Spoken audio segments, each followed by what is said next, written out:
ఒకవేళ మీకు తక్కువ బడ్జెట్లో ఎక్కువ అప్రిషియేషన్ అవసరం లేదు అనుకుంటే ఈ వీడియోని స్కిప్ చేయండి. ఒకవేళ అవసరం ఉందంటే మాత్రం కంపల్సరీ వీడియో చూడండి.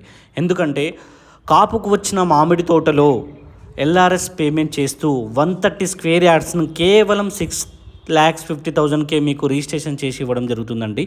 సో అంతేకాదు ఈ 130 స్క్వేర్ యార్డ్స్ ప్లాట్లో మీకు 5 ట్రీస్ ఉచితంగా ఇవ్వడం జరుగుతుంది. అదేవిధంగా రిసార్ట్ అండ్ క్లబ్ మెంబర్షిప్స్ కూడా మీకు ఉచితంగా ఇవ్వడం జరుగుతుందండి. సో ఈ వెంచర్ మనకు ఎక్కడో లేదు, అత్యంత వేగంగా అభివృద్ధి చెందుతున్నటువంటి వరంగల్ హైవేలో ఉన్నటువంటి ఆలయ టౌన్కి అతి సమీపంలో ఉన్నటువంటి వెంచర్ అండి ఇది. సో అంతేకాదు ఇక్కడ సరౌండింగ్లో చాలా డెవలప్మెంట్స్ ఉన్నాయండి. సో దీంట్లో మీకు ఇన్వెస్ట్మెంట్ చేస్తే 100% మీరు పెట్టిన ఇన్వెస్ట్మెంట్ మంచి పొజిషన్లోకి వెళ్ళిపోతుంది. సో మోర్ డీటెయిల్స్ కోసం స్క్రీన్పై ఉన్నటువంటి మొబైల్ నెంబర్కి డయల్ చేయండి. అండ్ ఫ్యూచర్లో బెస్ట్ ఇన్వెస్ట్మెంట్ కోసం మా ఛానల్ని సబ్స్క్రైబ్ చేయండి. Thank you.